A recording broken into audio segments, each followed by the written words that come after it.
My own daughter told me to go live in a dumpster so her husband's family could take over my house. They watched me leave with nothing but a small bag, confident they had won. They never imagined that I owned the very ground their entire world was built on, and that I was about to cause an earthquake. If you have ever had to fight for your own dignity, press like and subscribe and let me know in the comments how far my story has traveled.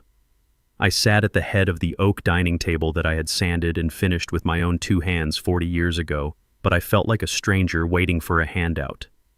The air in the room was thick, heavy, with the kind of silence that only exists between people who share a roof but no longer share a heart.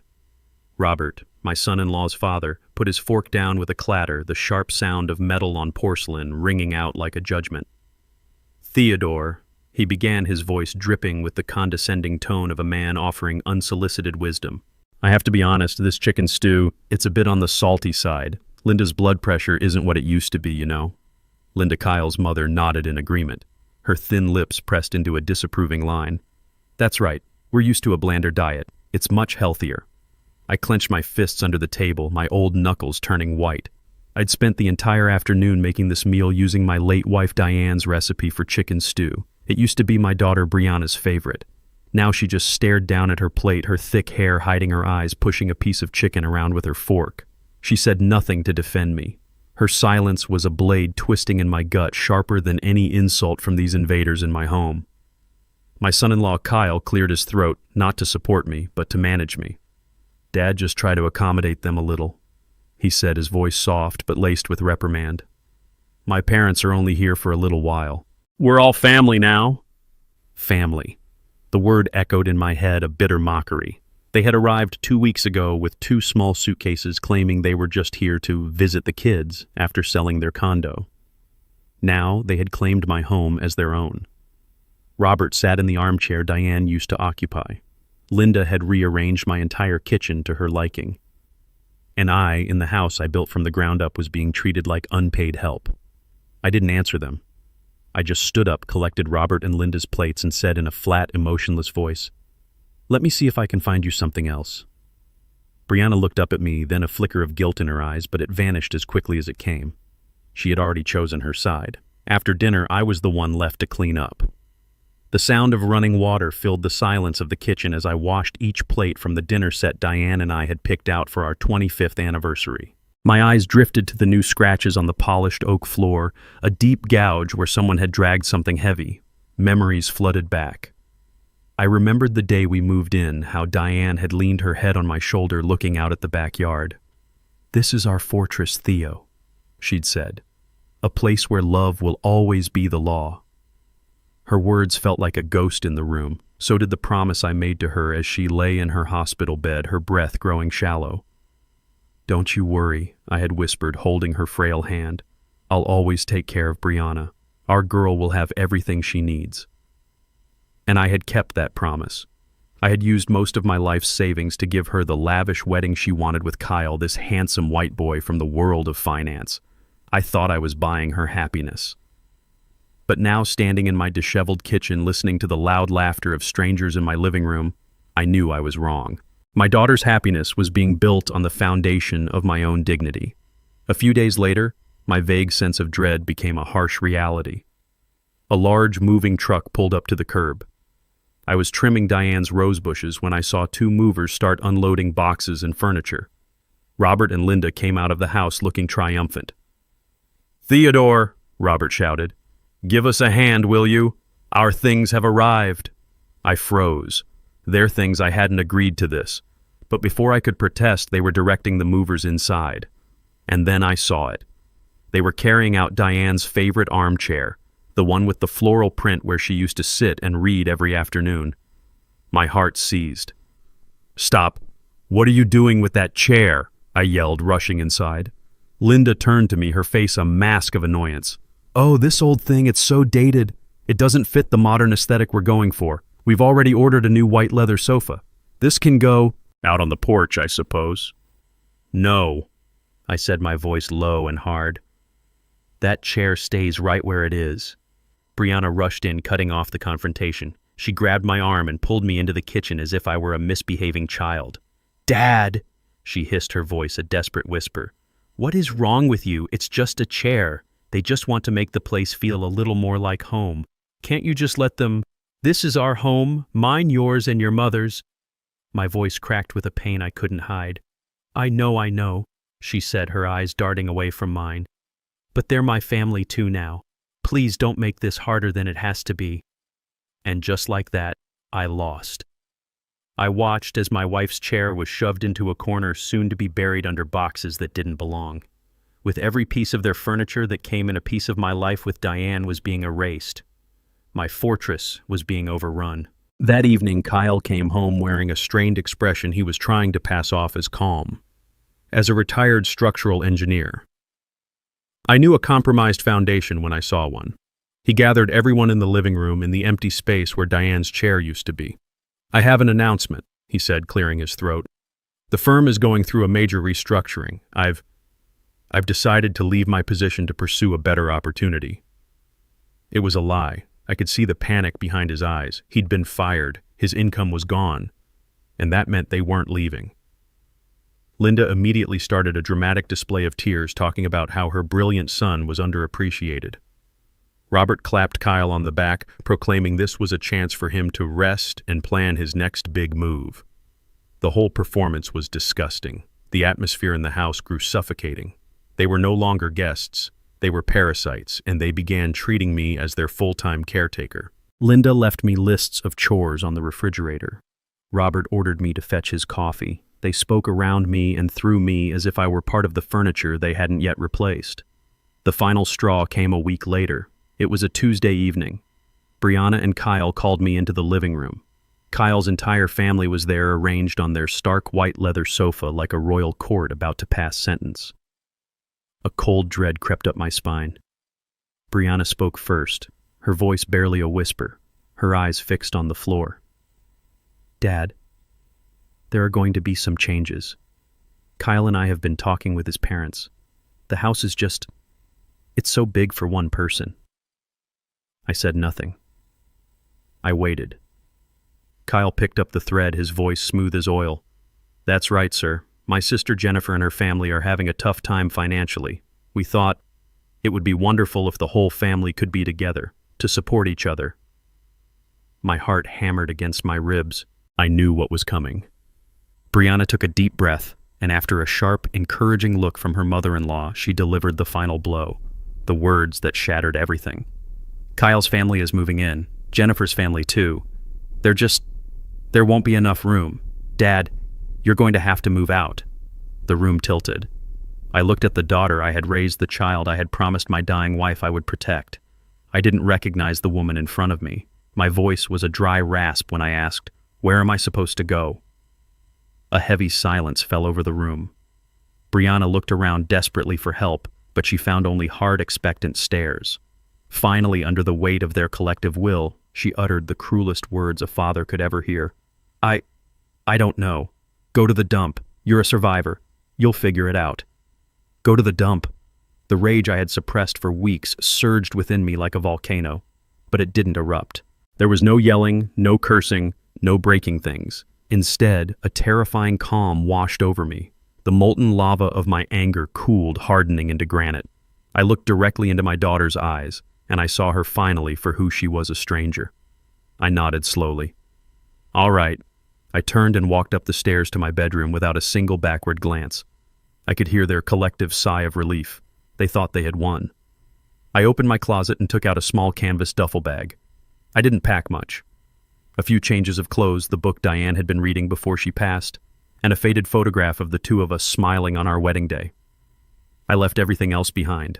I left 40 years of my life inside those walls. As I walked back down the stairs, no one moved. They just watched me pass as if I were a ghost already fading from view.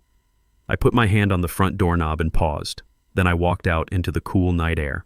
And for the first time in a long, long time, a smile touched my lips. It wasn't a smile of defeat.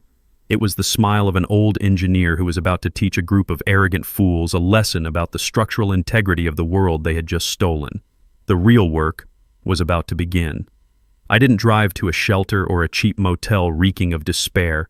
I drove across town to a clean, respectable extended stay hotel I had booked a month ago under my own name. The room was simple, almost sterile. A queen-sized bed with a stiff floral comforter, a small kitchenette, and a modest desk. It was anonymous. It was perfect. I placed my small duffel bag on the bed and didn't bother to unpack the few clothes inside. Instead, I placed my old leather briefcase on the desk. The leather was worn smooth over the decades, scarred with the marks of countless construction sites and planning meetings. To my daughter and her new family, I was just a retired old man, a relic.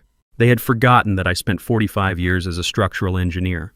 My entire life was about understanding foundations, seeing stress points, and knowing that the most impressive structures can crumble if the planning is flawed. I clicked open the two brass latches.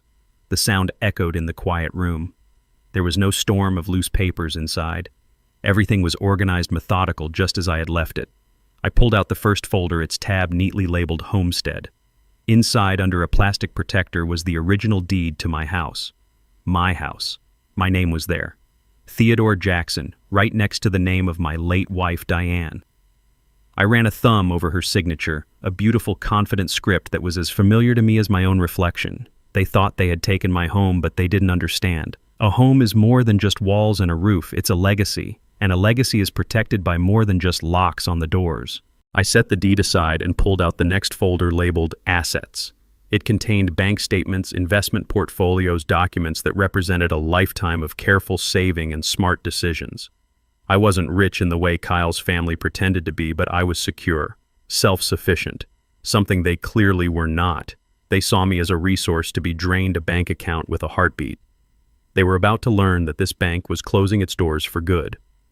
Finally, I lifted out the heaviest document. It was bound in a dark blue cover nearly an inch thick. The gold lettering on the front was simple, the Diane Jackson Trust. This was the storm. This was the weapon. Diane had insisted we set it up years ago after seeing a close friend of hers lose everything to a greedy son-in-law. I had thought she was being overly cautious, but I trusted her wisdom. She always saw the world with more clarity than I did. She saw the hidden cracks in people. I opened the heavy cover. The pages were filled with dense legal language, but I knew them by heart. I had studied them every night for the past month. My finger traced down to a specific section I had highlighted in yellow marker. Section C, paragraph 4. The Stewardship Clause. A work of quiet genius. A final gift from my wife. A lifeboat she had built for me long before the storm ever hit. They saw an old man walking out of a house. They had no idea they had just walked into a trap that was set for them 5 years ago. I laid the trust agreement open on the desk, turning this sterile hotel room into my new command center. The anger and the hurt were gone, replaced by a cold, clear focus. The focus of an engineer about to demolish a compromised structure to its very foundation. After organizing the documents on the desk, I picked up my cell phone. There was only one person I trusted enough to call. The phone rang twice before a deep, familiar voice answered. "Theo, it's late. Is everything all right?" It was Deacon Harrison. We had known each other for 50 years since we were young men working our first construction jobs together. He was the brother I never had. I took a steadying breath and kept my voice even, betraying none of the turmoil that had raged inside me just hours before. "Harrison," I said. "They kicked me out." There was a moment of stunned silence on the other end, followed by an explosion. "They did what, that no-good freeloader Kyle and his snake of a mother Theo? Where are you? I swear I'm going to drive over there and—" "No." I cut him off, my voice firm. "Don't. That's what they'd expect. Anger is a fog, Harrison. And right now I need to see everything with perfect clarity. Besides," I added, a hint of a smile returning to my lips, "Diane prepared for this." "Diane, what are you talking about, Theo? How could she have—" "You know how she was," I said, looking at her signature on the deed. She saw things other people missed. She always said Kyle's smile never quite reached his eyes. She saw the greed in him that I, in my foolish hope for my daughter's happiness, refused to see. Years ago, she was the one who dragged me to a lawyer's office. She was the one who insisted we structure everything this way. I paused, remembering her exact words as we sat in that stuffy office. She had put her hand on mine and looked me straight in the eye. "Love needs to be protected by logic, Theo," she had said. "Our family, our home, everything we've built, our legacy has to have a firewall." Harrison was quiet for a long moment. I could almost hear the gears turning in his head. "The trust," he finally said, his voice filled with a newfound respect. "That complex trust she set up. I never understood why it had to be so complicated." "I do now," I replied, "and I'm going to need your help. You're on the board, Harrison. You and I were the first line of defense, just like she planned." There was no hesitation in his voice. "Whatever you need, Theo, you just say the word." The law offices of Reed & Associates were not located in a soulless downtown skyscraper. They occupied a restored brownstone in one of the city's most historic districts. The interior was a testament to quiet old money power. Dark mahogany walls, shelves lined with leather-bound legal volumes, and the faint, pleasant scent of paper and polish. There was no bustling reception area, just a single, impeccably dressed assistant who greeted me by name and led me directly to Ms. Reed's office. Evelyn Reed was not what most people pictured when they thought of an estate lawyer. She was a black woman in her late 40s, sharp and elegant in a tailored navy blue suit. She stood as I entered, her handshake firm and her eyes direct. They were intelligent eyes that seemed to assess, understand, and strategize all in a single glance. Her office was like the rest of the building, a place of order and strength. Behind her large desk was a floor-to-ceiling window that looked out onto a tranquil garden. "Mr. Jackson," she said, her voice calm and measured. "Please have a seat. Can I get you some coffee, water?" "Water would be fine, thank you, Evelyn," I replied, taking the seat opposite her. We had met a few times over the years, mostly during the initial setup of the trust and its periodic reviews. I always felt a sense of reassurance in her presence. She was the kind of person who didn't waste time on pleasantries. She dealt in facts and actions. She returned with a glass of water for me and sat down, folding her hands on the pristine surface of her desk. She didn't ask, "What's wrong?" or "What happened?" She simply waited, giving me the space to speak. "They threw me out," I said, my voice steady. I laid out the events of the past few weeks, not with emotion, but with the detached precision of an engineer reporting a structural failure. I described the slow invasion, my daughter's changing loyalties, the fabricated story of Kyle's job loss, and the final brutal demand that I leave my own home. Throughout my account, Evelyn Reed did not interrupt. She just listened, her expression unchanging, her gaze unwavering. She was like a doctor listening to a list of symptoms, her mind already working on a diagnosis and a cure. When I finished with Brianna's final words to me, "Go to the dump," a flicker of something cold and hard passed through her eyes. It was the only sign of emotion she showed. She leaned back in her chair, the leather groaning softly. "Diane saw this coming," she said. "It wasn't a question. It was a statement of fact. She saw the potential for it," I corrected gently. "She hoped she was wrong, but she never let hope cloud her judgment." "No, she did not," Evelyn agreed.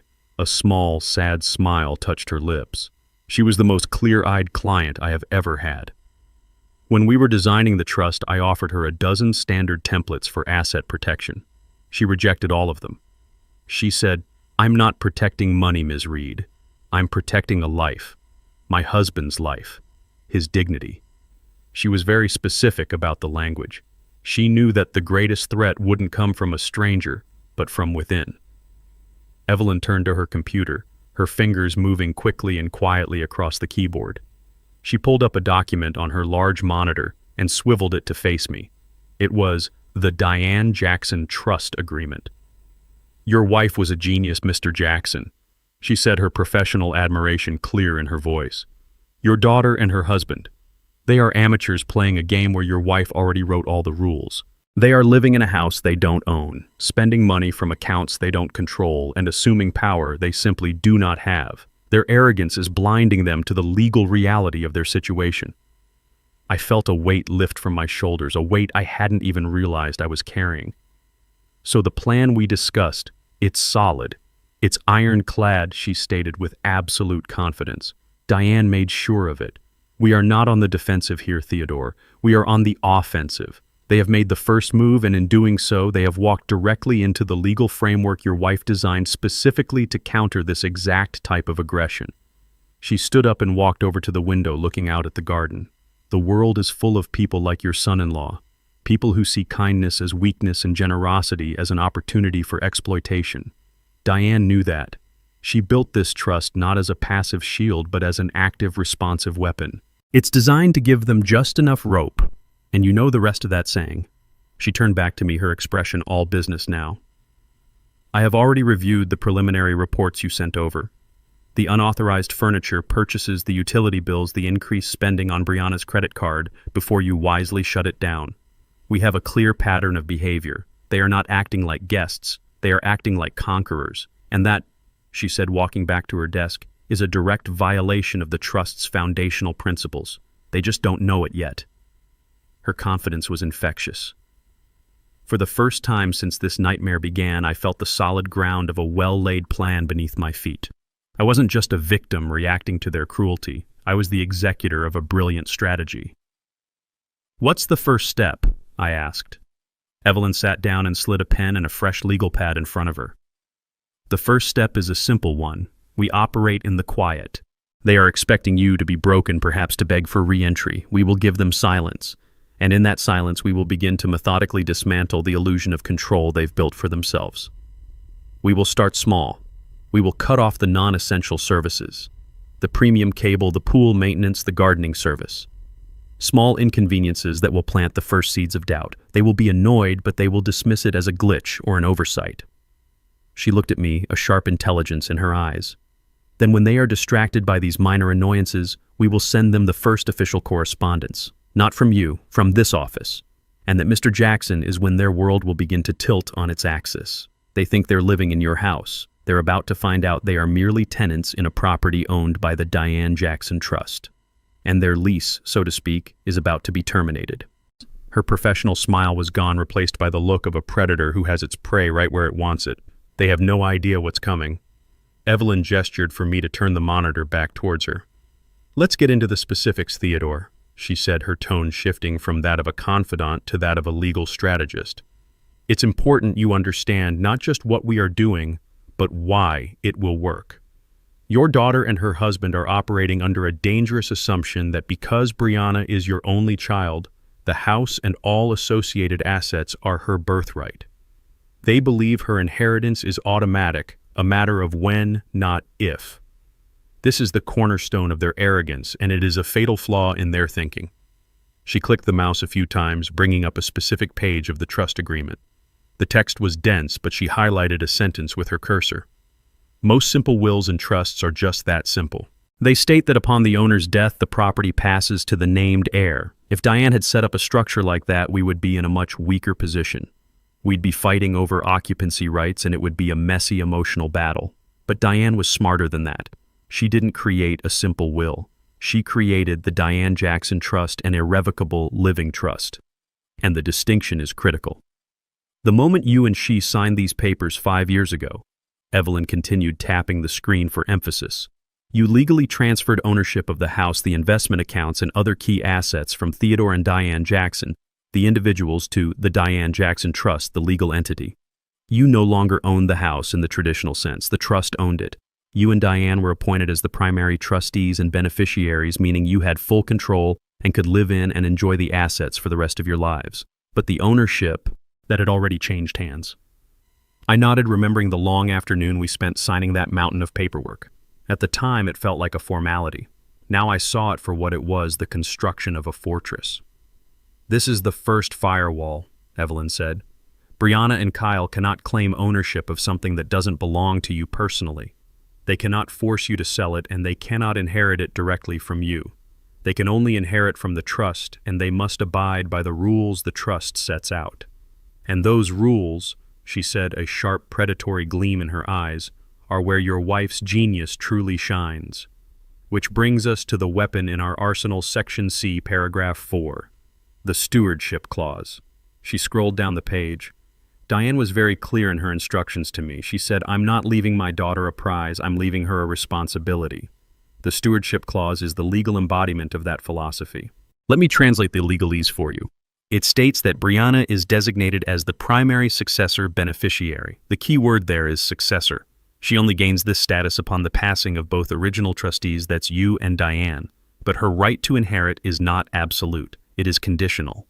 Evelyn leaned forward, her voice dropping slightly, becoming more intense. "The clause explicitly requires that for her to be considered a beneficiary in good standing, She must demonstrate responsible stewardship of the family's legacy, and Diane, bless her heart, defined what that meant. The clause lists several definitions of stewardship, but the most important one is this: providing or ensuring the physical, emotional, and financial well-being of any surviving original trustee.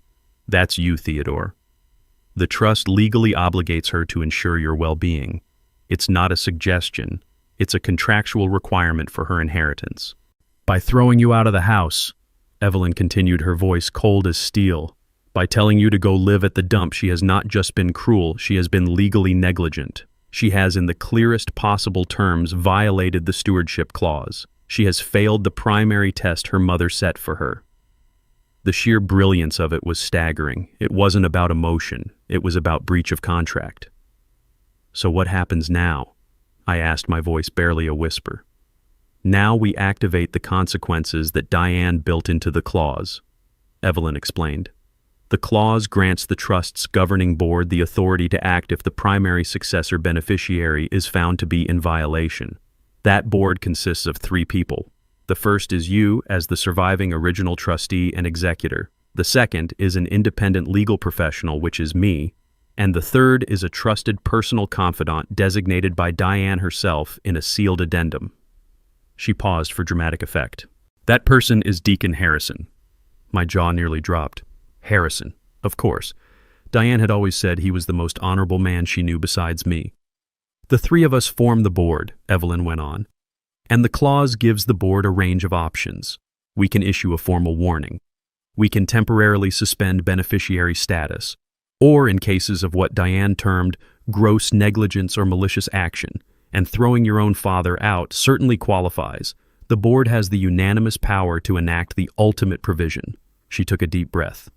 We can vote to permanently revoke Brianna's status as the primary successor beneficiary. In essence, we can disinherit her from the trust completely. And if we do that, the trust's cascade protocol is activated. The assets would then pass to the secondary beneficiary named by Diane. My mind raced. A cousin. A close friend who had Diane chosen. Evelyn saw the question in my eyes and gave me a grim smile.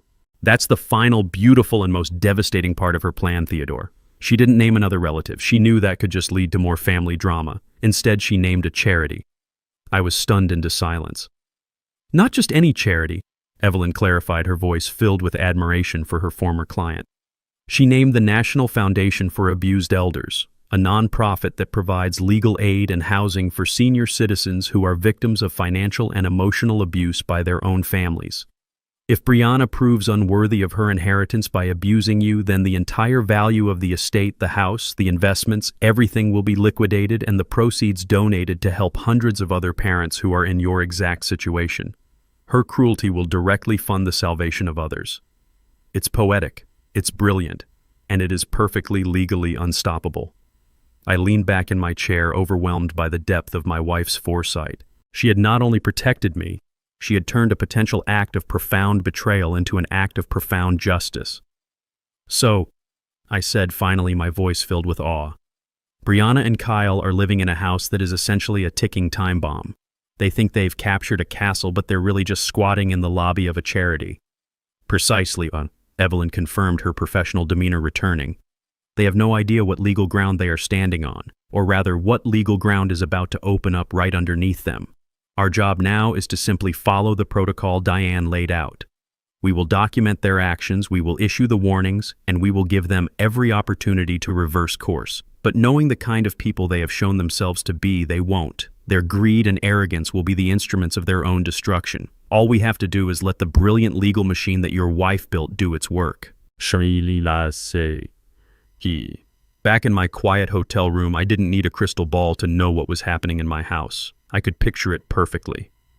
Deacon Harrison, who lived just 2 streets over, would give me brief, grim updates on his drive home from church. He told me about the loud music, the cars I didn't recognize lining the curb.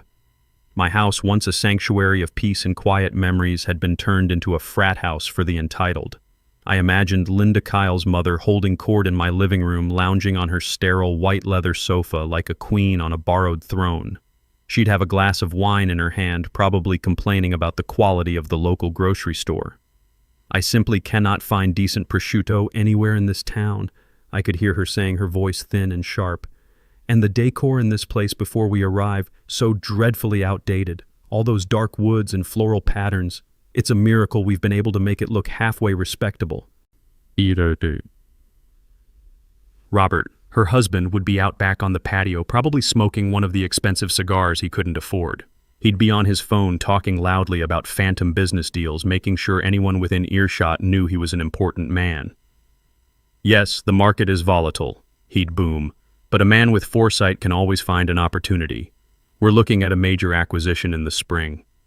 It was all a performance, a desperate attempt to project a wealth they had never earned. And Kyle would be the ringmaster of this sad circus. He'd be mixing cocktails, his laughter a little too loud, his movements a little too frantic. He was a man running from the truth of his own failure, and he was using my home and my money as his hiding place. Deacon told me he'd overheard Kyle talking to one of his new friends at a recent backyard party. "Has the old man called yet?" the friend asked. I can just hear Kyle's smug reply. "Nah, not a word. He's probably holed up in some charity shelter licking his wounds. He's a proud man. He'll come crawling back when his pride runs out or his money does. Whichever comes first, we'll let him have the little guest room in the basement then." They all laughed. The sound of their laughter, even in my imagination, felt like grinding glass. They saw my departure not as an act of dignity, but as a surrender. They believed they had won. They were conquerors, celebrating their victory amidst the spoils of a war I had refused to fight on their terms. And my daughter Brianna, I pictured her trying desperately to keep up smiling when she was supposed to smile, laughing at jokes that weren't funny. She would be wearing new clothes, things I knew she couldn't afford, trying to fit into this new, shiny world her husband had promised her. But I knew my daughter. I could imagine the shadow behind her eyes, the slight tremor in her hand as she refilled her wine glass. She had made her choice, and now she had to live with the noise and the emptiness that came with it. She had traded her father's love for the approval of these hollow people. Their conversations, as reported by Deacon, were a mix of arrogance and petty complaints. They talked about remodeling the kitchen, about putting in a new hot tub. They spent money they didn't have, living on the fumes of my life's work, completely oblivious to the fact that the engine was about to run dry.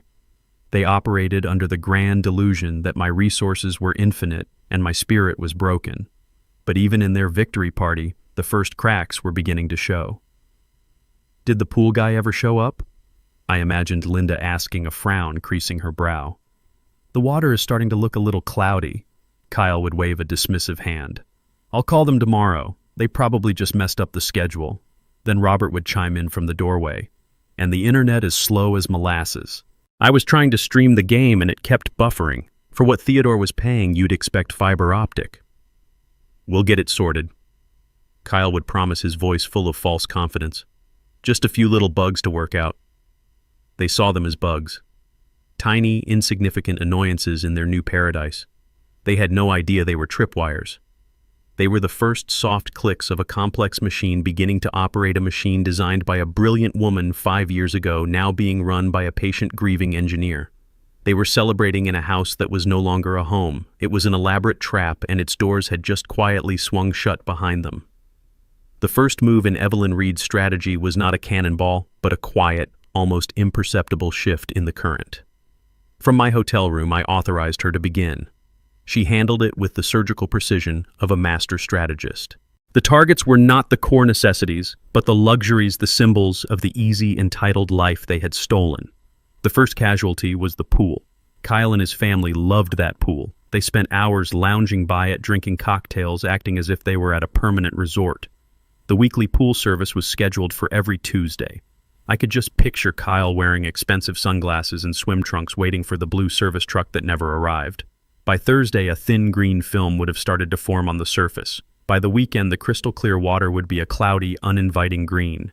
I imagined him finally calling the pool company, his voice tight with annoyance. "Yes, this is Kyle from the Jackson residence on Elm Street. Your guy didn't show up this week." And the response from the other end would have been polite, professional, and devastatingly simple. "I'm sorry, sir. Our records show that the service contract for that address was canceled last week. We received the notification from the account holder." Kyle would have been furious, but not alarmed. In his mind, I was the account holder. He would assume this was a petty act of revenge, an old man forgetting to pay a bill to spite them. He'd probably tell Linda, Don't worry, I'll handle it. The old man is trying to be difficult. It's just pathetic. He would see it as a nuisance, not a warning. The second strike came that Friday night. I knew they planned to watch some big premiere on a premium movie channel. I could see them all gathered on their white leather sofa, a bowl of popcorn in Robert's lap, ready for their evening's entertainment. But when Kyle turned on the massive flat-screen TV, the channel would have been gone. He'd flipped through the guide, his annoyance growing. All the premium channels, the movie networks, the sports packages, all of them gone. Replaced by a block of text, "This channel is not included in your subscription package." Even worse, the high-speed internet that fueled their dozens of devices would have been throttled down to a crawl. Streaming would be impossible. The game Robert wanted to watch would buffer endlessly. This was no longer a simple nuisance. This was an attack on their way of life. This time Kyle would have stormed into the other room to make the call himself, slamming the door behind him. I can hear the frustration in his voice as he finally got through to a customer service representative. "Yes, my name is Kyle Grant at 142 Elm Street. My premium channels are gone and my internet is useless. I want to know what's going on." The polite voice on the other end would ask for a moment to check the account. "Okay, Mr. Grant, I have the account pulled up here. I see the service address, but the account holder is not under your name." "It's under Theodore Jackson," Kyle would snap, impatient. "Actually, sir," the representative would reply, "the account of record is listed under the name of the Diane Jackson Trust." There would be a brief, confused silence. "The what? No, that's a mistake. It's my father-in-law's house." "I can only tell you what the record says, sir. The account holder is the trust, and I can confirm that we received a formal authorized request from the trust's legal representative to downgrade the service to the Basic Essentials package. That change was processed yesterday." "Legal representative? What are you talking about? Just switch it back." "I'm sorry, sir, but only an authorized party on the account can make changes. The Diane Jackson Trust is the only authorized party." Kyle would have slammed the phone down his face, a mixture of anger and confusion. He would walk back into the living room trying to project confidence. "It's the old man," he'd announce.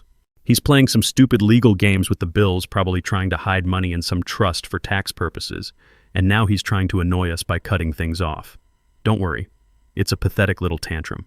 I'll sort it out." But as he said it, a seed of doubt would have been planted.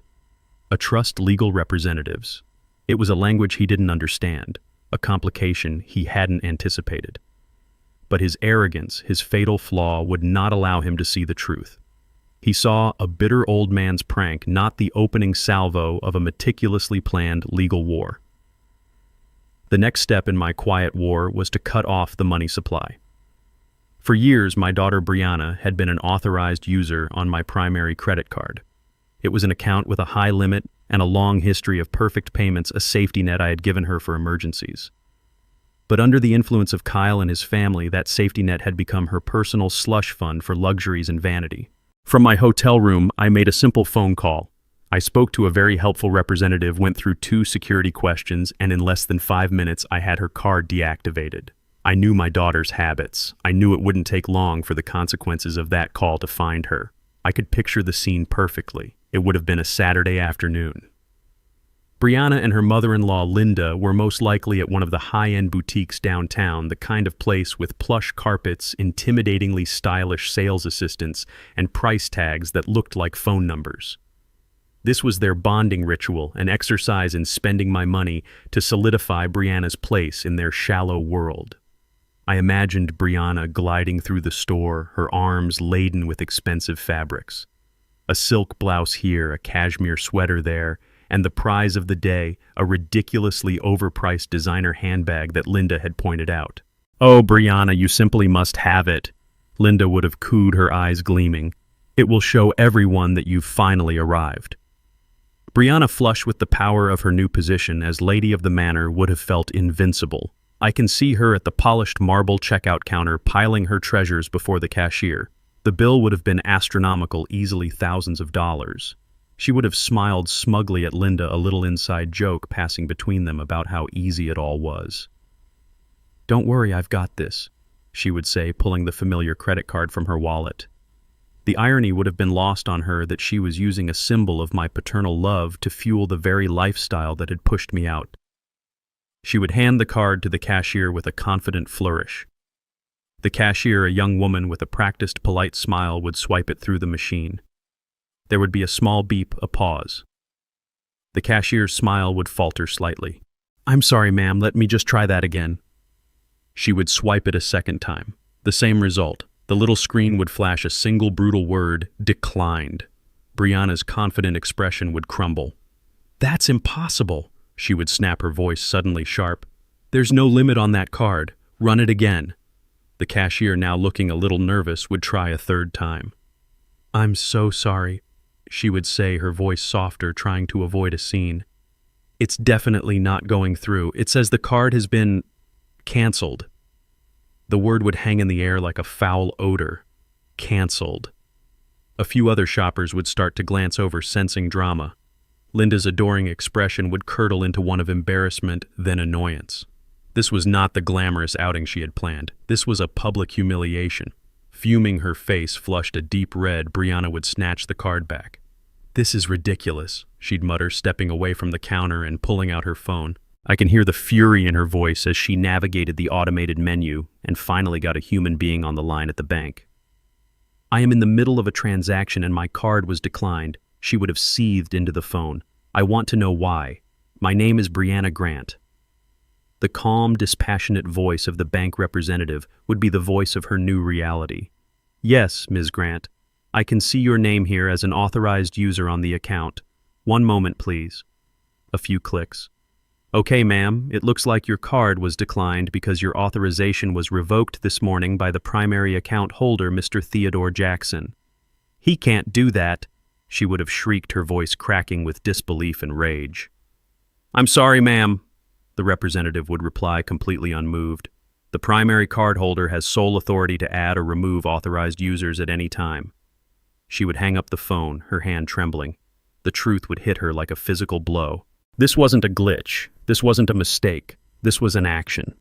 Her father, the quiet, defeated old man she had dismissed and discarded, had just cut her off. He was fighting back. She would look over at her mother-in-law, who was now tapping her foot impatiently, her face a mask of cold disapproval. In that moment, Brianna would realize that her value in Linda's eyes was tied directly to that piece of plastic. Without it, she was just an embarrassment. She would have had to walk away from the counter, leaving the handbag, the blouses, and the sweater behind her cheeks, burning with a shame she had never known. For the first time, she would understand that the power she thought she had was never really hers at all. After the small cuts and inconveniences came the first official shot across the bow. From her office, Evelyn Reed drafted the letter. It wasn't a plea or a complaint. It was a formal declaration of legal reality. She sent it via certified mail, a detail I knew would add a layer of unwelcome gravity to their afternoon. A certified letter isn't junk mail. It demands to be acknowledged. It requires a signature. I pictured the mail carrier arriving at the door, the formal-looking envelope in his hand. Brianna would have been the one to answer, a flicker of confusion on her face as she was asked to sign for it. She would have taken the stiff, important-feeling envelope inside a knot of unease tightening in her stomach. She would find the others in the living room relaxing amidst the spoils of their conquest. "This just came," she would say, her voice uncertain. "Certified mail."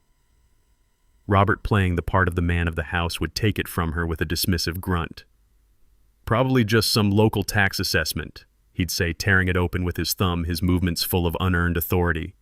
The whole family would gather around as he unfolded the single heavy sheet of paper. I knew every word of that letter by heart. Evelyn had let me read the final draft. It was a masterpiece of cold corporate lethality. It didn't begin with "Dear Occupants," it began with the address. "Regarding unauthorized tenancy at 142 Elm Street. This letter serves as formal notice from the law offices of Reed & Associates. We act as legal counsel for the sole and legal owner of the aforementioned property, the Diane Jackson Trust." I can see the confusion on their faces as Robert read those words aloud. The Diane Jackson Trust. Kyle's brow would furrow. He had heard that name on the phone with the cable company. He had dismissed it then. Now here it was again on a legal document. Robert would continue reading, his voice losing some of its bluster. "It has come to the attention of the Trust's governing board that the property is currently being occupied by several unlicensed individuals. This unauthorized tenancy constitutes a violation of the Trust's governance and a significant liability. Under the authority granted to us by the Trust, we hereby inform you that you have 30 calendar days from the date of this notice to take one of the following two actions. 1. Present a formal executed lease agreement to the board for review and consideration. Or 2. Vacate the premises entirely, leaving the property in the condition in which you found it. The final paragraph was the hammer blow. Failure to comply with this notice by the specified deadline will result in the immediate commencement of formal eviction proceedings. The trust will also pursue any and all available legal remedies to recover financial compensation for damages, unpaid utilities, and costs associated with your unauthorized use of the property. Govern yourselves accordingly. It was signed simply, Evelyn Reed, Counsel for the Diane Jackson Trust. For a moment there would be a stunned silence. The legal language was so cold, so absolute. But then their arrogance, their one true guiding principle, would reassert itself. Robert would be the first to break the silence with a short, barking laugh. "What a joke!" he'd exclaim, crumpling the letter slightly in his fist. Kyle would snatch it from him, his eyes scanning the page, a vein pulsing in his temple. "It's the old man," he'd say, his voice full of derision. "This is his next pathetic move. He's scraped together enough money to hire some cheap lawyer to send a scary-looking letter. He's trying to intimidate us." "But a trust?" Brianna would ask, the unease now a genuine flicker of fear in her eyes. "What does that mean?" Linda would wave a dismissive hand as if swatting away a fly. "It means nothing, dear. It's just a fancy way rich people avoid taxes. Your father is just bitter. The house belongs to his daughter. It's that simple. This piece of paper is meaningless. He has no power." They would all look at each other, their confidence rebuilt on a foundation of shared ignorance. They saw a desperate gambit from a powerless old man. They did not see the first move of a legally binding process they had just been formally warned about. I can see them tossing the letter onto the coffee table, another piece of trash in my beautiful home, and going back to their lazy afternoon, laughing about how desperate I must be. And in my quiet hotel room, I would have allowed myself a small, grim smile. The warning had been issued. The warning had been ignored. The trap was now legally set. Evelyn Reed had warned me that their reaction to the letter would be the most critical phase of the plan. Arrogant people do not respond to legal threats with caution. Theodore, she had told me, they respond with indignation. They will see it as an insult, not a warning, and their pride will force them to ignore it. Let them. Their dismissal is a necessary step in the legal process. She was, as always, absolutely right. I can picture the scene in my living room as if I were a fly on the wall. The letter would be lying on the coffee table, a stark white rectangle of truth in a room full of self-deception. A heavy silence would have followed Robert's reading, the weight of the legal jargon pressing down on them. But it wouldn't last. Robert would be the one to break it with a loud, incredulous laugh that sounded more like a bark. "Well, this is the most ridiculous thing I've ever read," he would bellow, slapping his knee.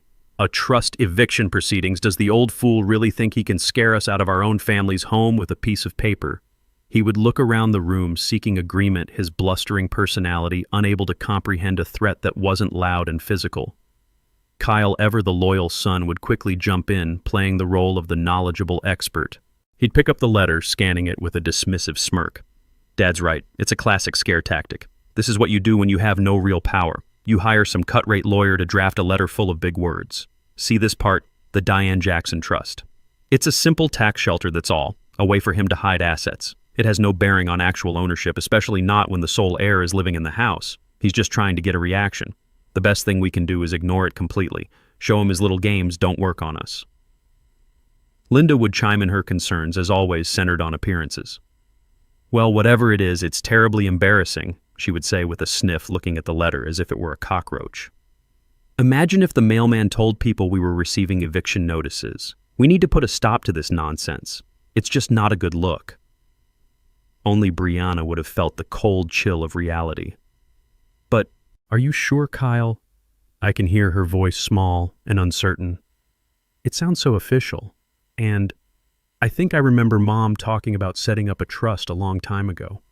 She said it was for protection.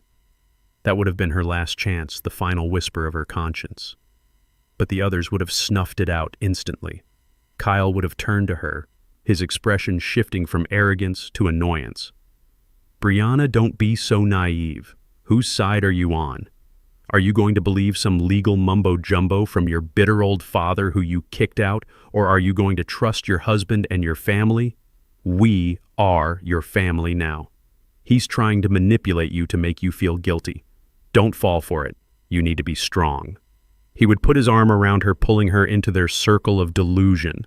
She would look at her husband, then at his parents, and then back at the letter, and she would make her final choice. She would nod, burying that flicker of doubt deep down inside.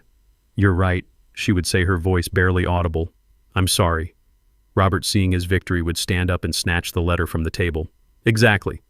This is what we do with pathetic little threats," he would declare. And with a grand theatrical gesture, he would tear the heavy paper in half, then in half again, letting the pieces flutter down into the cold, empty fireplace. They would all watch the torn scraps settle like dead leaves, a triumphant silence filling the room. They believed they had just destroyed the threat. And in my hotel room, had I been able to see it, I would have felt a profound sense of grim satisfaction. They had been served, they had been warned, and they had of their own free will provided us with a documented refusal to comply. They hadn't just torn up a letter, they had torn up their last chance.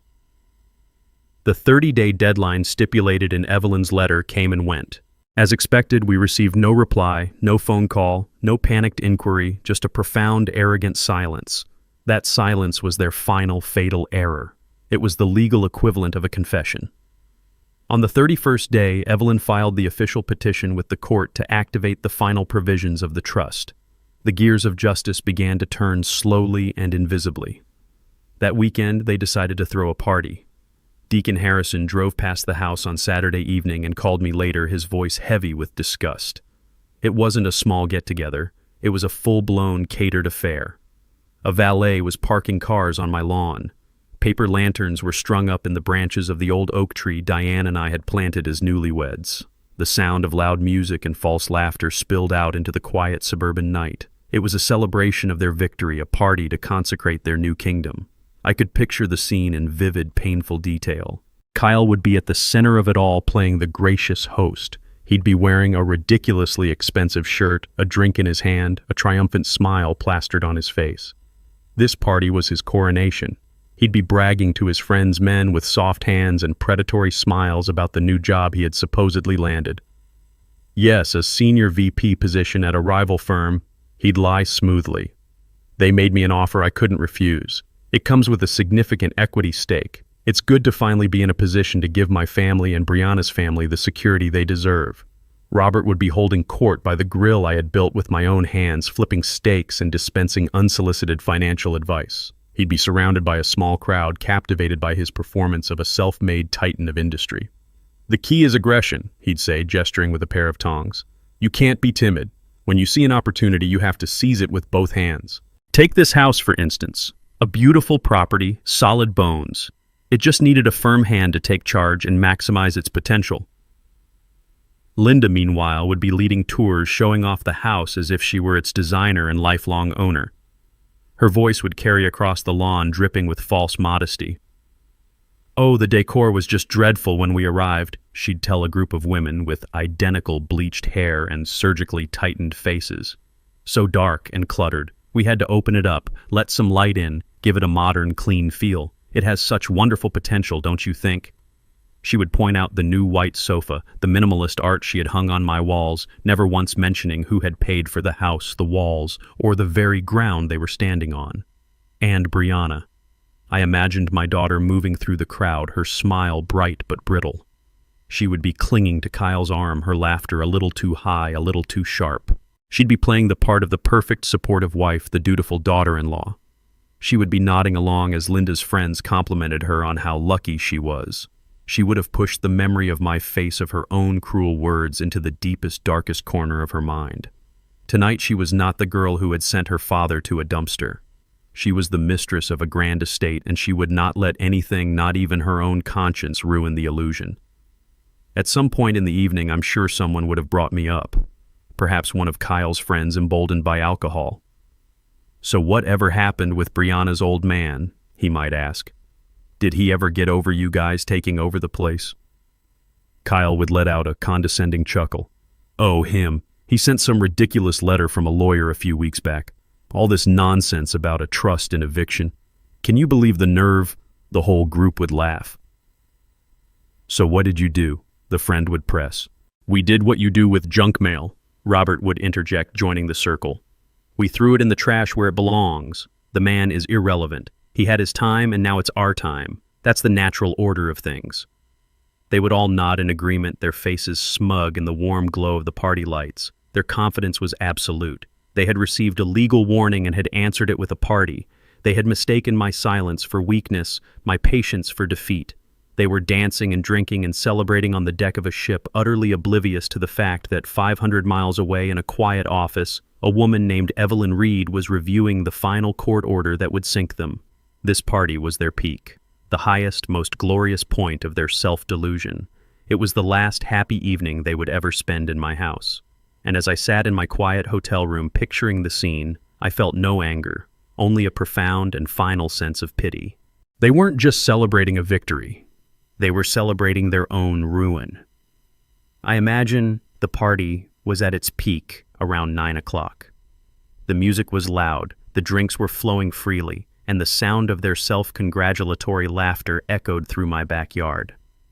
Kyle was likely in the middle of telling some exaggerated story, his audience of sycophants hanging on his every word. He would have felt like the king of the world in that moment, untouchable in the fortress he believed he had conquered. That was the moment we had chosen to strike. The arrival would not have been loud. It would have been a quiet disruption far more unsettling than a shouting match. Two dark, polished sedans would have pulled up to the curb, their presence a stark contrast to the flashy sports cars and luxury SUVs parked haphazardly on my lawn. The valet, a young kid hired for the night, would have approached the first car, but the look from the driver would have stopped him in his tracks. From the first car, Evelyn Reed would have emerged. She wouldn't be dressed for a party. She would be wearing a dark, perfectly tailored pantsuit, her hair pulled back severely, a leather briefcase held firmly in one hand. She was not a guest. She was an executioner. From the second car, two other figures would have stepped out. The first was Deacon Harrison.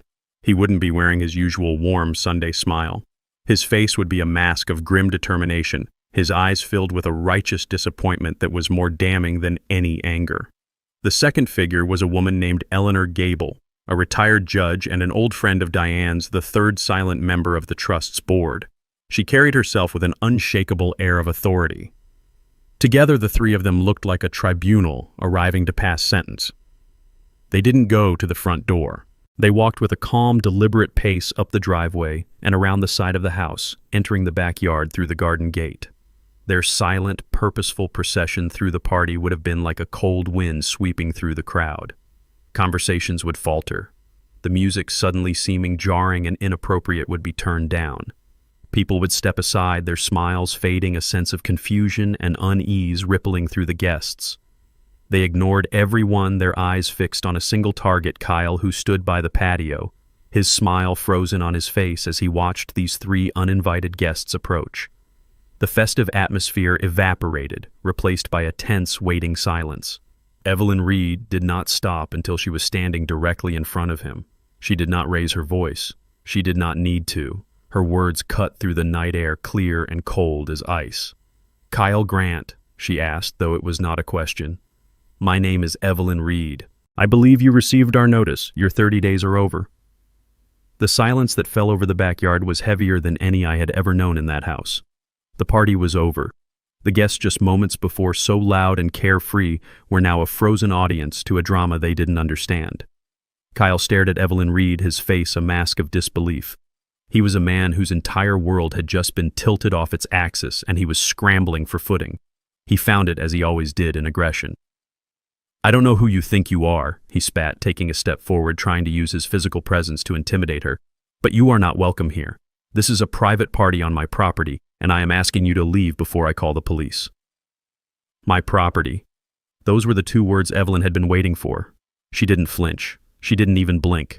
I could imagine the ghost of a smile on her face, the smile of a chess master watching her opponent move his king into the path of her queen. "That is precisely the issue we are here to discuss, Mr. Grant," she said, her voice cutting through the tense air. "Your fundamental and frankly disastrous misunderstanding of the term, your property." With a slow, deliberate movement, she placed her briefcase on the glass patio table, the click of the latches echoing in the silence. She opened it and removed a single thick document with a blue cover. "This," she announced, holding it up for all to see, "is a certified copy of the deed for the property located at 142 Elm Street as filed with the county registrar's office 5 years ago. It is a public record. It is the only legal proof of ownership. Perhaps you would like to read the name listed under owner." Kyle stared at the document, speechless. Robert, seeing his son falter, stepped into the breach, his face red with bluster. "This is ridiculous. This is just semantics. Legal nonsense. Everyone knows this house belongs to his daughter, Brianna. It's her inheritance." Evelyn's gaze shifted to Robert, and it was like watching a predator turn its attention from one target to another. Her eyes were chips of ice. "Sir, with all due respect, what everyone knows is legally irrelevant. The only thing that matters is what is written in the law. And the law is not a matter of opinion." She tapped the document with a perfectly manicured finger. "Allow me to save you the trouble of reading it. The owner of this house, this land, and everything on it is not Theodore Jackson. The owner is not Brianna Grant." She paused, letting the words sink in, letting the entire party hang on her next sentence. "The sole and exclusive legal owner of record," she declared, her voice ringing with absolute authority, "is the Diane Jackson Trust, a legally incorporated and irrevocable entity." The word trust silenced them again. It was a concept they didn't understand, a phantom they couldn't fight. Evelyn pressed her advantage. "Which means, Mr. Grant," she said, turning her merciless gaze back to Kyle, "that you are currently trespassing on private property owned by my client, the trust. Your father is trespassing, your mother is trespassing, and your wife," she added, her eyes briefly finding Brianna in the crowd, who looked like she was about to faint, "is not here as an owner with rights, but as a guest whose welcome along with yours has been officially and legally rescinded by the trust's governing board." Trespassing. Rescinded. These were not the words of a bitter old man. These were the words of the law. The aggression drained from Kyle's face, replaced by a pale, sickly confusion. Robert's jaw hung open. His blustering rage deflated into stunned silence. The crowd of guests began to subtly back away, sensing the deep, irreversible humiliation that was unfolding. They were no longer at a party. They were witnesses to an execution. Evelyn Reed let her words hang in the air, letting the full, crushing weight of their meaning settle upon them. The first part of their foundation, their belief that they owned the very ground they stood on, had just been utterly demolished. The stunned silence that followed Evelyn's declaration of ownership was absolute. The party guests were statues. Robert and Kyle looked like fish out of water, their mouths opening and closing, but no sound coming out. They had built their entire plan on one simple, flawed assumption, and that assumption had just been pulverized. It was Brianna, my daughter, who finally found her voice. Panic gave her a strength that arrogance had not. "No, that's crazy," she stammered, stepping forward. Her eyes were wide, darting between Evelyn Deacon and the stunned faces of her in-laws. Even if the house is in a trust, I'm the beneficiary. I'm his only daughter. It's still my house. It's my inheritance." Her desperate cry was the last gasp of her entitlement. I could picture Evelyn Reed turning her full attention to my daughter, her expression unreadable, but her eyes missing nothing. "You are correct on one point, Ms. Grant," Evelyn said, her voice softening just enough to draw everyone in, a surgeon calmly explaining a fatal diagnosis. "You were designated as the primary successor beneficiary in the trust your mother created." A flicker of hope of vindication flashed across Brianna's face, but it was short-lived. "However," Evelyn continued, and that single word seemed to suck all the air out of the backyard, "your mother did not believe in unconditional inheritance. She believed that a legacy was a responsibility, not a prize. Therefore, your status as a beneficiary was made conditional." Kyle, finally recovering his voice, scoffed. "Conditional? What does that even mean? It's her father's house." Evelyn ignored him completely, her eyes locked on Brianna. "It means, Ms. Grant, that your right to inherit anything from this trust was tied to a specific set of responsibilities. It's all outlined in Section C, Paragraph 4. We call it the Stewardship Clause. Your mother was very clear in her instructions when we drafted it. She wanted to ensure the person who inherited this legacy was worthy of it." Evelyn took a small step closer to Brianna. "The clause states that for you to be considered a beneficiary in good standing, you must demonstrate responsible stewardship. And your mother, a very wise woman, defined that term very precisely. The primary definition, the one that overrides all others, is, and I quote, providing for the physical, emotional, and financial well-being of any surviving original trustee. That, Ms. Grant, is your father." The blood drained from my daughter's face. The legal language was gone, replaced by a simple, brutal truth that she could not escape. When you stood in that living room and told your 70-year-old father to go live in a dumpster so you could move your husband's family into his home, Evelyn stated, her voice devoid of emotion, a cold recitation of fact. You did not just commit an act of profound personal cruelty. You committed an act of profound legal negligence. You violated the single most important condition of your inheritance.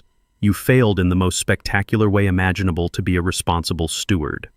Brianna began to tremble, her eyes darting to Kyle, then to his parents as if begging them to refute it, to say something. But they were silent. They were just as horrified as she was. They were beginning to understand that the very act of cruelty they had encouraged was the trigger for their own doom. And that violation, Evelyn concluded, her voice like the tolling of a funeral bell, has consequences. The stewardship clause grants the trust's governing board, which consists of myself, Mr. Harrison here, and Mrs. Gable, the unanimous authority to act. She paused, letting the full weight of the situation press down on my daughter. After we were made aware of the situation, the board convened last week to review the facts. And Ms. Grant, we voted. The word voted hung in the air, a simple word with the devastating weight of a guillotine blade. Brianna stared at Evelyn Reed, her mouth slightly open, her mind refusing to process the implication. Voted? She whispered, her voice a dry rasp. What does that mean? Evelyn's professional demeanor was absolute, a mask of impenetrable calm that offered no comfort, no hope. It means, Ms. Grant, that in accordance with the powers granted to us by the trust your mother created, the board has made a final and legally binding decision regarding your status as a beneficiary. She looked from Brianna to Kyle to Robert and Linda, ensuring they all understood the gravity of the moment. Due to your gross negligence in the care of your father, which constitutes a direct and irredeemable violation of the stewardship clause, the board has voted unanimously to permanently revoke your status as the primary successor beneficiary. Effective immediately, you are disinherited. You have no claim to this house, to the investment accounts, or to any other asset held by the Diane Jackson Trust. Your inheritance. Evelyn concluded, her voice as sharp and final as a gavel strike, is gone. It was a mortal blow. Brianna swayed on her feet, a choked sob escaping her lips. All the fight, all the arrogance was gone, replaced by the raw animal panic of someone who has just lost everything. Kyle rushed to her side, grabbing her arm, but his face was as pale as hers. You can't do that, he yelled, his voice cracking. That's her money, her house. We'll sue you. We'll sue all of you. Evelyn Reed didn't even bother to look at him. She was already looking past them toward the garden gate. I think you'll find that course of action to be unproductive, she said calmly. And then they saw him. A man in a sharp gray suit holding a tablet was walking calmly through the stunned party guests. He stopped beside Evelyn.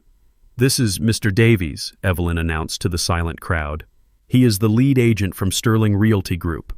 Mr. Davies gave a polite professional nod. He didn't seem to notice he was in the middle of a social catastrophe. Good evening, he said, his voice crisp. Just here to do a final walkthrough before the new owners arrive. The new owners. The words landed with the force of a physical impact. What new owners? Robert stammered, his face a mask of utter confusion. Evelyn Reed delivered the final crushing blow. As I explained, Ms. Grant's violation activated the trust's cascade protocol. Her inheritance is gone, but the assets don't simply disappear. Your mother, Ms. Grant, was very specific about what would happen next. She looked directly at Brianna, a hint of something that might have been pity in her eyes. The protocol dictated that upon your disinheritance, all major assets of the trust were to be immediately liquidated. The entire net worth of the estate. Mr. Davies cleared his throat. That's correct, he said, looking at his tablet. The house at 142 Elm Street was put on the market as a private sale last Tuesday. We received an all-cash offer significantly above asking price that same day. The sale closed this morning. The property has been sold. Sold. The word echoed in the dead silence. And the money, Kyle whispered, his voice trembling, the last vestiges of his bravado gone. Where is the money? The money. Evelyn Reed said, her voice ringing with the clear, beautiful finality of justice, has already been transferred in accordance with the trust's unalterable instructions to the secondary beneficiary. She paused, letting them all hang on her final words. The full proceeds from the sale of this house, along with the contents of every investment account, have been wired to the National Foundation for Abused Elders. Your inheritance, Ms. Grant, is now a charitable donation. It will be used to provide safe housing and legal aid for hundreds of elderly people who have been abandoned and exploited by their own children. The collapse was total. Robert sank onto the edge of a patio chair, his face gray. Linda let out a low, guttural moan. Kyle just stared, his mind completely broken. And Brianna, my daughter. She finally looked around at the party, at the lanterns, at the stunned faces of the friends who were no longer her friends, at the house that was no longer her house, and she let out a single piercing scream of pure, unadulterated loss. Mr. Davies, looking uncomfortable for the first time, cleared his throat again. "The new owners will be arriving with their moving trucks at 9 a.m. tomorrow morning," he said softly. "They have requested that the property be completely vacant upon their arrival. Any personal items left behind will be disposed of." A few weeks later, I was sitting on the porch of a small, cozy house overlooking the ocean. The air was clean and salty. The only sounds were the cries of gulls and the gentle rhythm of the waves. This house was much smaller than my old one, but it felt more like home than that place had in years. I had bought it with my own personal funds, money I had set aside long ago, completely separate from the trust. It was mine in a way that Grand House had never truly been. Deacon Harrison sat in the chair beside me, a cup of coffee in his hand. We were watching the sunset paint the sky in shades of orange and purple. "Did you hear what happened to them?" he asked quietly. I nodded. I had heard. They had been forced to move into a cramped, cheap apartment. Kyle's fictional job offer had, of course, vanished. Robert and Linda had gone back to whatever meager existence they'd had before. They were all blaming each other, their alliance of greed crumbling into bitter resentment. "Diane was brilliant, wasn't she?" Deacon said, shaking his head in admiration. "She didn't just want to punish them if they did wrong. She wanted to create something good out of it. She always said that an inheritance shouldn't be a reward for being born." I replied, my voice thick with memory. "She said it should be a tool. She chose that charity specifically. She turned Brianna's selfishness into a legacy of kindness. Our family's wealth is now saving hundreds of fathers and mothers from the same fate I was facing. My daughter's inheritance wasn't destroyed. It was transformed." We sat in a comfortable silence, two old friends watching the day end. For the first time in a long time, I felt a profound sense of peace. My daughter has called dozens of times, crying, begging, apologizing. I haven't answered. Maybe one day I will, but not yet. Healing takes time. I've learned that a man's dignity is not measured by what he gives away, but by what he refuses to let anyone take from him. I didn't lose a house. I just finally saw a family that had been lost to me for a long time. In the end, Diane didn't just leave me a set of legal documents. She left me a blueprint for my own survival. She reminded me that even at 70 years old, it is never too late to stand up, to draw a line in the sand, and to reclaim the peace you have earned. And that is a foundation that no one can ever tear down. This story is a powerful reminder that true strength is not measured by volume or aggression, but by patience, intelligence, and the quiet refusal to be erased. It teaches us that the greatest legacy isn't the wealth we leave behind, but the dignity we maintain and the foresight we use to protect our own peace. Kindness should never be mistaken for weakness, and sometimes the most loving act is to build a fortress of logic and law to defend your heart.